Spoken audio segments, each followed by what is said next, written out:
Hello guys. Um, Yesterday I saw on chat Mr. X said that it's hard to get 13, it's hard to get primes. Later he solved it. I didn't check his solution, but it was before I went to sleep and I was thinking, how to get this 13? And it's not that hard because I know how to multiplicate, multi and subtract. So using these two operations, I can represent 13 as 16 minus 3, which is 13, and 16 is 4 times 4.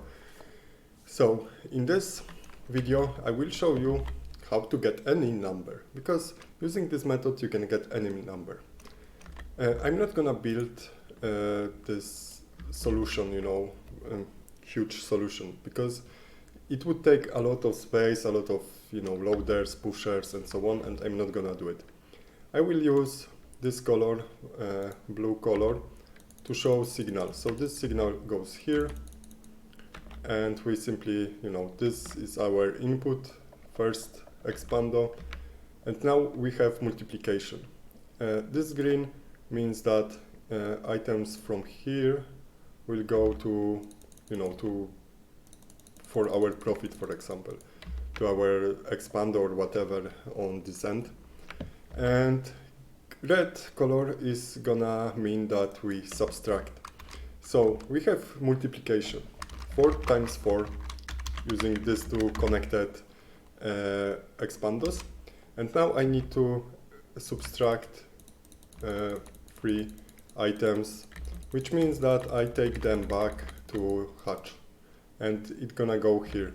So one item goes to, to our profit. And what would happen? 4 times this, it would be 4 times 3.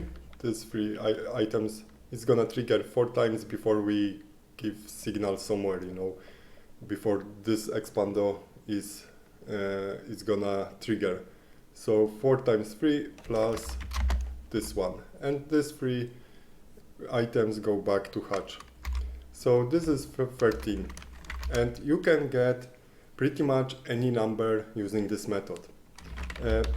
I will open random number generator. I hope you see here is true random number generation. I will get some number.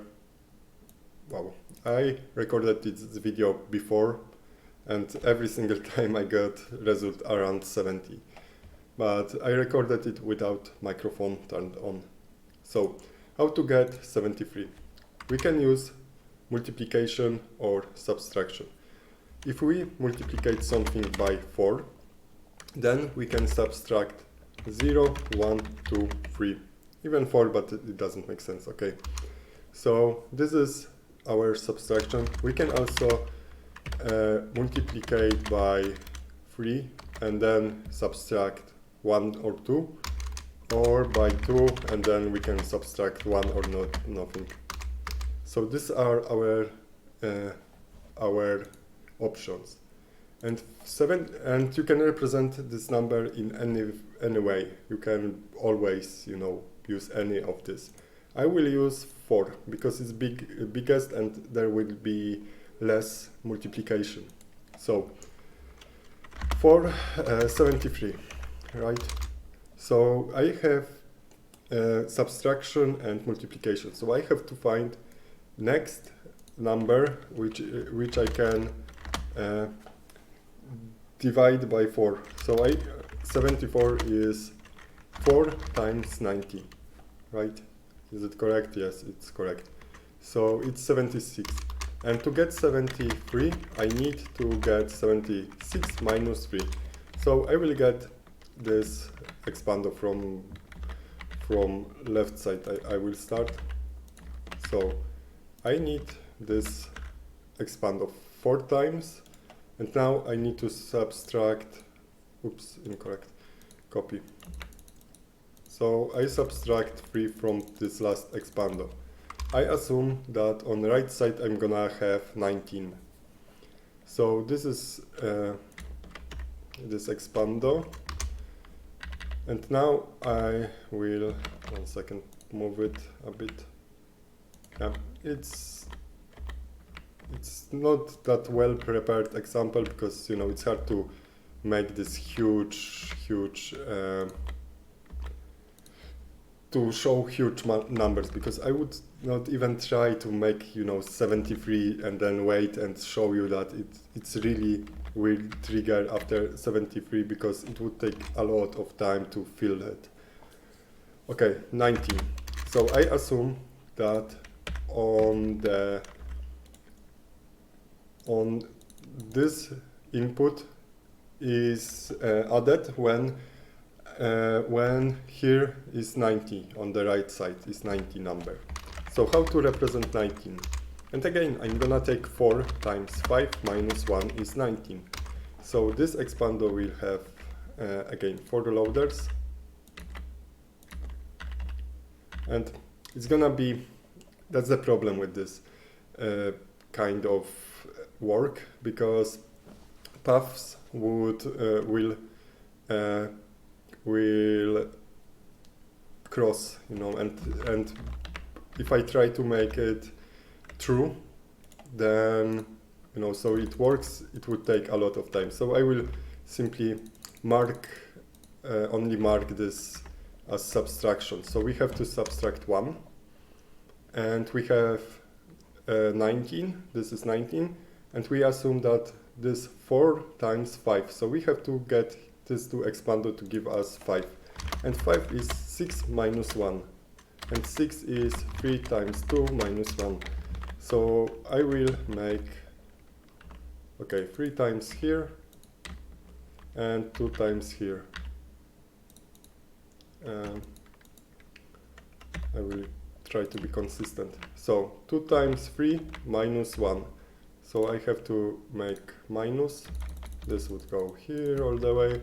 This would go here all the way. And now, if we check this, let me connect it so it's not that ugly. Okay, whatever. Imagine that some signal is going to the left side, okay? So here, it's gonna trigger when it's 2, this when it's 6, this when it's 6, because we connect this one here. So it's 6 minus 1, it's 5. Now, 5 times 4 is 20, but we subtract 1 from this number, so we have 19. 19 times 4 is 76, and we subtract 3 items back to the, all the way back to hatch, just to make it clear. We would go all the way here and add hatch here. So yeah, this is how I would get 76. You can represent this number by different way, you could use different base, you could represent 73 as let's say 75 minus 2, and 75 is 3 times 25 minus 2. And now we take this 25 and try to represent as something, let's say as 27 minus 2, and okay, so it's gonna be confusing if I keep going like this, but okay, I will this, and now 25 is, for example, 27 minus 2, which is 3 times 3 times 3 minus 2, because I'm gonna go all the way here. So this number 73 can be represented differently, but still, you can, using this method, this algorithm, you can get any number you can imagine. So yeah, you can represent any number in Dreadnought. So thanks for watching, see you later.